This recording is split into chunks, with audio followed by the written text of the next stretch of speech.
할렐루야. 오늘도 하나님의 은혜와 평강이 여러분 가운데 함께 하기를 축복합니다. 오늘도 이 묵상의 말씀을 통해서 나에게 말씀하시는 하나님의 말씀을 듣는 은혜로운 시간이 되기를 축복합니다. 이 시간 하나님께서 우리에게 허락해 주신 말씀은 열왕기하 6장 24절에서 7장 2절 말씀입니다. 그러나 그런 일이 있은 지 얼마 뒤에 시리아 왕 베나닷이 또다시 전군을 소집하여 올라와서 사마리아를 포위하였다.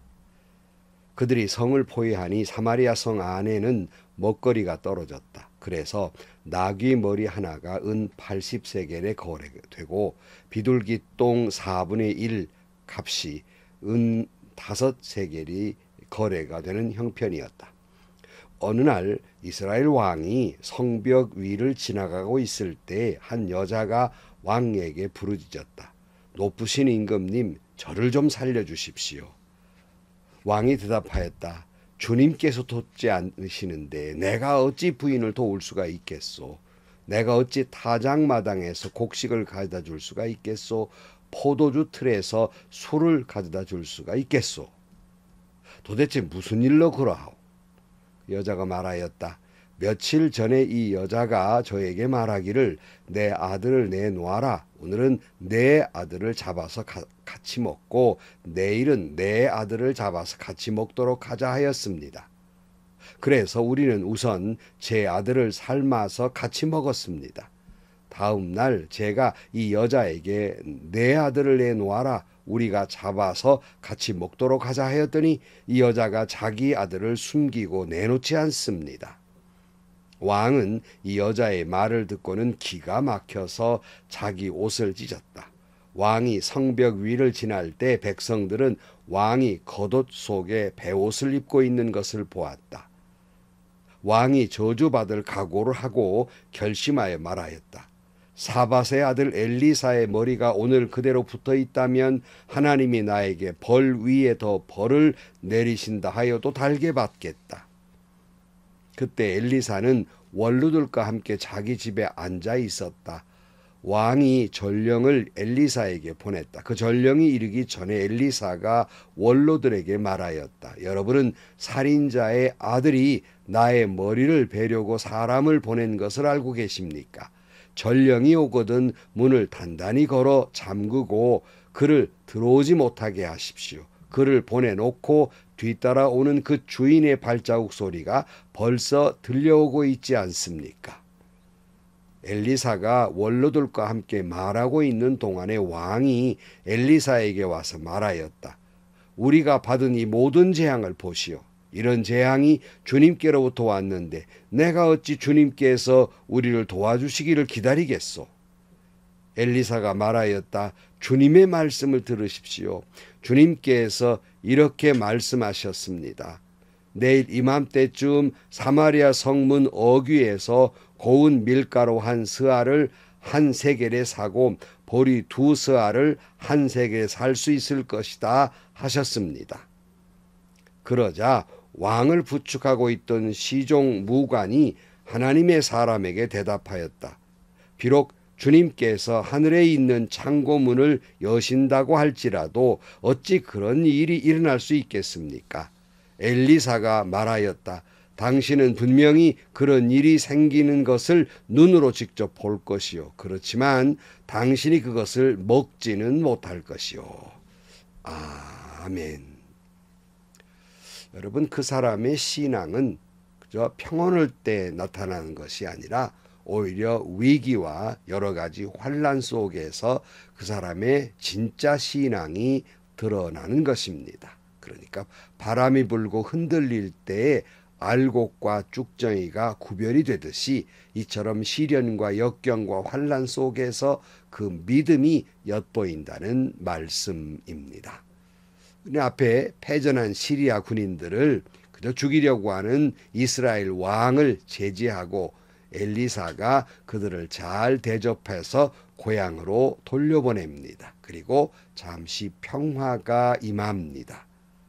근데 오늘 본문 24절 말씀에 그러나 그런 일이 있은지 좀 전에 말씀드렸죠. 얼마 뒤에 시리아 왕 벤하닷이 또다시 전군을 소집하여 올라와서 사마리아를 포위하였다. 그들이 성을 포위하니 사마리아 성 안에는 먹거리가 떨어졌다. 그래서 나귀 머리 하나가 은 80세겔에 거래가 되고 비둘기똥 4분의 1이 은 5세겔에 거래되는 형편이었다. 이게 평화가 왔는데 그 얼마 되지도 않아서 다시 사마리아에 쳐들어오게 된 것입니다. 참 이런 일을 보면 참 사람이 이럴 수 있을까 하는 생각이 들 때가 있습니다.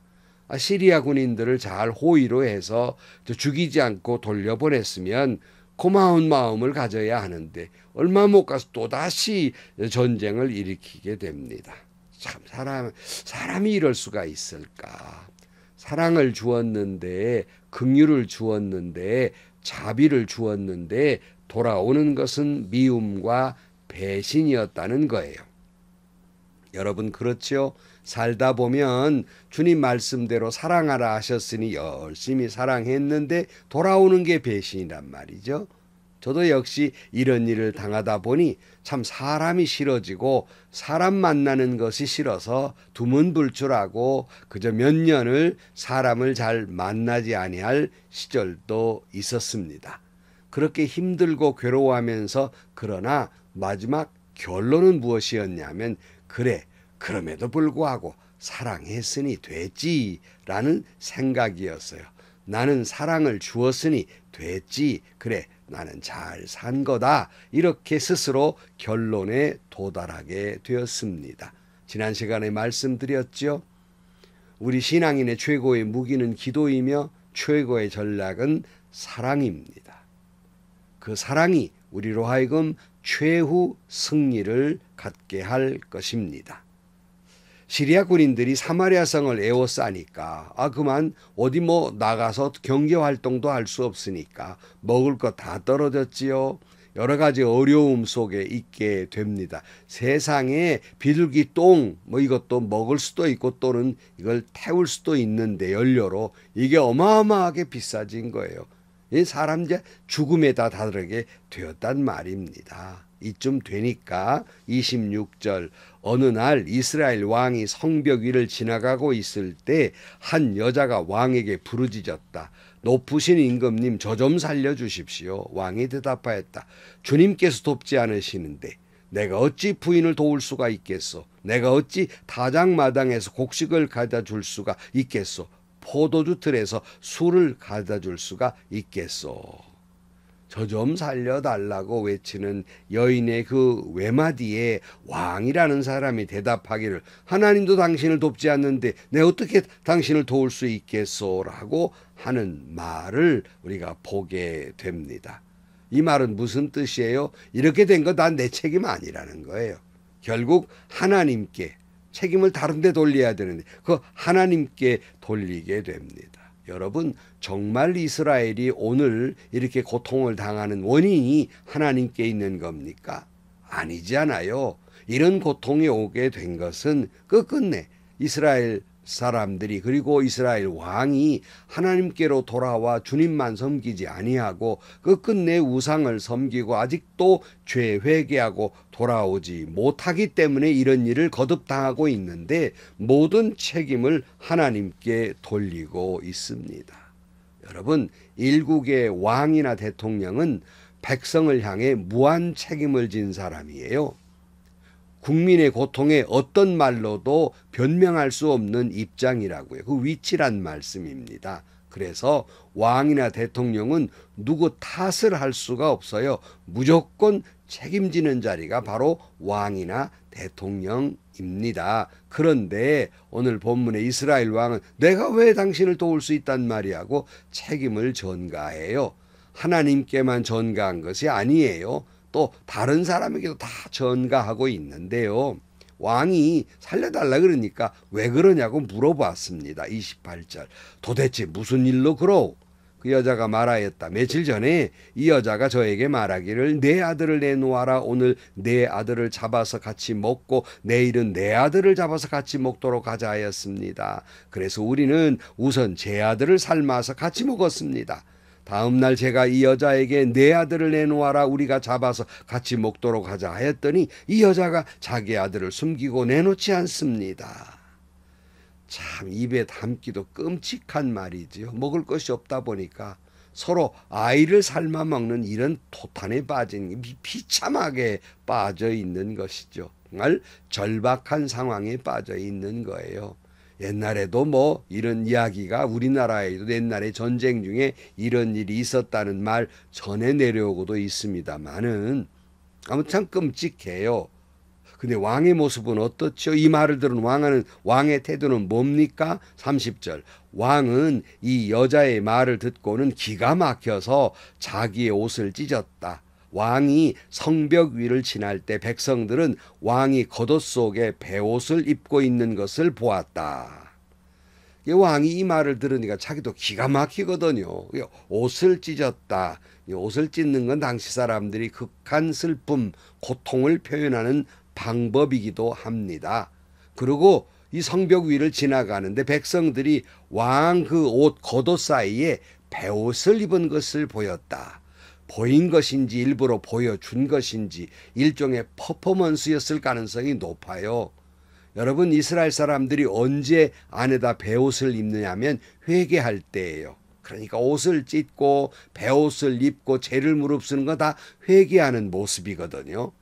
그러니까 백성들에게는 이런 퍼포먼스 이런 것을 보여주기 식으로 하게 된 것이라 하는 말씀입니다. 나는 당신들의 모습만 왕으로서 너무너무 괴롭습니다.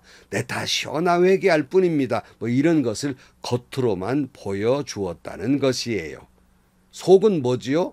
여인이 살려달라 낸드라우 이렇게 대답한 거 아닙니까? 이게 겉으로는 그저 그럴듯해 보이고 속으로는 전혀 책임지지 않는 원망하고 있는 그런 모습이에요.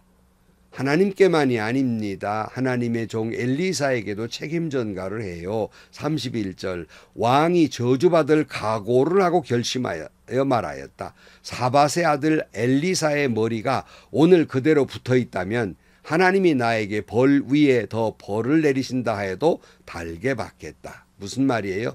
엘리사를 오늘 안에 죽이겠다는 말이에요. 왜 갑자기 엘리사를 죽이겠다고 할까? 한편 여러분, 하나님의 사람 엘리사가 시리아 군대를 다 살려보냈잖아요. 그러니까 아마 왕의 생각할 때 그때 다 죽여버렸어야 되는데 공연히 당신 살려달라 그래가지고 우리에게 이런 어려움이 있는 것이 아니냐, 다 엘리사 때문이다, 이렇게 그 책임 전가를 하고 있는 것입니다. 여러분, 그러나 다시 말씀드립니다. 지금 이스라엘 사람들이 이런 어려움을 겪고 있는 것은 원인은 이미 오래전부터예요. 바알신을 섬기고 하나님께 돌아오지 않으니까 전쟁과 기해와 여러 가지 어려움이 있는 겁니다. 여전히 깨닫지 못하고 있어요. 베옷을 입고 회개하는 척만 했을 뿐 진짜는 회개하지 않았다는 말씀입니다. 그래서 엘리사를 죽이겠다고 쫓아오는 거예요. 33절 엘리사가 원롯과 함께 말하고 있는 동안에 왕이 엘리사에게 와서 말하였다. 우리가 받은 이 모든 재앙을 보시오. 이런 재앙이 주님께로부터 왔는데 내가 어찌 주님께서 우리를 도와주시기를 기다리겠소 그랬어요. 무슨 말? 다 하나님 때문인데 이거 우리가 뭐 또다시 하나님께 도와달라고 말할 수 있겠느냐 하는 겁니다. 자식을 나누어 먹을 정도로 비통에 빠진 백성들을 보면서 옷을 찢고 베옷을 입으면서 왕이 회개하고 슬퍼하는 것 같이 보이지만 이런 퍼포먼스를 보였지만 속마음은 그거 내 탓 아니요. 그거 다 하나님 탓이고 저 사람 하나님의 사람 엘리사 탓이라는 말을 하고 있는 거예요. 오늘 7장 1절로 넘어가서 엘리사가 말하였다. 주님의 말씀을 들으십시오. 주님께서 이렇게 말씀하셨습니다. 내일 이맘때쯤에 사마리아 성문 어귀에서 고운 밀가루 한 스아를 한 세겔에 사고 보리 두 수아를 한 세겔 살 수 있을 것이다 하셨습니다. 그러자 왕을 부축하고 있던 시종 무관이 하나님의 사람에게 대답하였다. 비록 주님께서 하늘에 있는 창고문을 여신다 할지라도 어찌 이런 일이 일어날 수 있겠습니까? 엘리사가 말하였다. 당신은 분명히 그런 일이 생기는 것을 눈으로 직접 볼 것이요. 그렇지만 당신이 그것을 먹지는 못할 것이요. 그랬어요. 엘리사가 지금 뭐라고 그럽니까? 하나님 말씀 들어보라는 거예요. 원망하지 말고 하나님 말씀 들어보라는 거예요. 지금 뭐 포위당해가지고 성 안의 경제 사정이 이루 말할 수 없이 고통스러운 일이지만은 내일 이맘때쯤 다 해결될 거라는 거예요. 경제 모든 건 제자리에 다시 돌아갈 것이라는 예언을 하고 있습니다. 그러자 그 왕의 그 신하라고 시종 무관이 아니 하늘문을 연다고 일이 어떻게 해결되겠습니까? 하는 불신앙적인 말을 해요.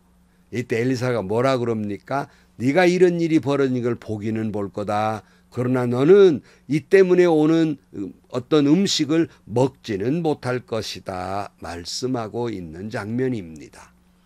성도 여러분, 온갖 어려움에 처해 있는 이 시대에 성도들이 신앙인들이 취해야 할 태도가 무엇일까요? 엘리사의 말처럼 하나님의 말씀을 들어야 합니다. 하나님의 그 말씀 속에 우리가 가야 할 길이 보이고 우리가 가야 할 사명이 보이며 그 말씀 속에서 오늘 우리의 모든 문제에 해답이 있는 것입니다. 처절한 절망 중에 들려오는 하나님의 말씀을 듣게 되기를 축복합니다. 그 말씀 속에 놀라운 권능과 능력이 있을 것이고 그 말씀 속에서 여러분의 모든 문제는 해결되고 그 말씀 속에서 여러분은 승리하게 될 것입니다. 기도하시겠습니다. 자식을 삶아 먹어야 할 정도로의 처절한 고통 속에서 도리어 하나님을 원망하는 이스라엘 왕을 봅니다. 우리가 살아가면서 때로는 이런 절망적 상황 속에서 누구를 원망하지 않게 해주시고 진실로 하나님 앞에 회개하게 하여 주옵시고 하나님의 놀라운 섭리를 기다리는 저희 모두가 되게 하여 주옵소서. 오직 여호와의 말씀을 듣고 그 말씀하시는 그 길로 그 삶의 길로 걸어가는 그리하여 승리하는 저희 모두가 되게 하여 주옵소서. 예수님의 이름으로 기도하옵나이다. 아멘. 여러분, 그 친구를 알려면 그 친구와 등산을 해보란 말이 있습니다. 왜냐하면 등산이 굉장히 힘들기 때문에 거기에 그 지성미 다 나온다는 거지요. 마찬가지로 신앙인의 그 믿음은요, 위기 속에서 그 신앙의 진위가 보이게 됩니다. 진정한 신앙인은 이런 위기를 닥쳤을 때 누구를 원망하는 것이 아니라 하나님의 말씀을 듣는 사람입니다. 여기에 길이 있고 여기에 소망이 있는 거예요. 여기에 사명이 있는 겁니다. 오늘처럼 어려운 시대 하나님 앞에 말씀에 귀를 기울이는 저와 여러분들이 되시기를 주의 이름으로 간절히 축원합니다. 행복하시고요. 좋은 일이 가득한 하루가 되시기를 주님의 이름으로 간절히 축원합니다.